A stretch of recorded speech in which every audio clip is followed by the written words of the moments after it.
So friends, first పార్ట్లో చూపించాను కదా పచ్చెనపప్పు నానబెట్టుకోవడం. నానబెట్టిన వాటిని పక్కకు తీసేసి ఇప్పుడు ఫ్రెష్ వాటర్ 1 లీటర్ వరకు పోసుకుని స్టవ్ ఆన్ చేసి గిన్నె దాని పెట్టి పప్పునైతే అయితే ఉడకనివ్వండి. ఇలా ఉడుకుతున్న టైంలో దంచిన ఇలాచి వేసుకోండి. మంచి ఫ్లేవరే కాదు, టేస్ట్ కూడా సూపర్గా ఉంటుంది. దీనిలోకి ఈ కప్పుతోటి నేను 2 కప్స్ బెల్లం అయితే యాడ్ చేశాను.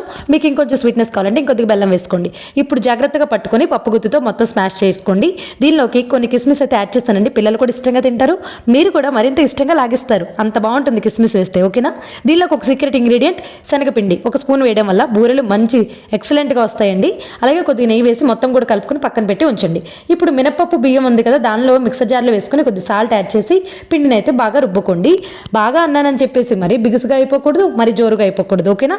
మీడియంగా ఉండాలి, అప్పుడే బూరె మనకి వస్తుంది. ఇప్పుడు రెడీ అయినటువంటి పూర్ణం ఉంది కదా, దీన్ని చిన్న చిన్న బాల్స్ లాగా చేసేసుకోండి. ఇప్పుడు కడాయి పెట్టుకుని ఆయిల్ వేసి ఆయిల్ హీట్ అయిన తర్వాత ఈ పూర్ణం ఏదైతే ఉందో దీన్ని ఈ పిండిలోకి డిప్ చేసేసి బూరెలాగా వేసుకోవడమే. అంతే, సింపుల్ టేస్టీగా బూరెలు రెడీ. Please to subscribe.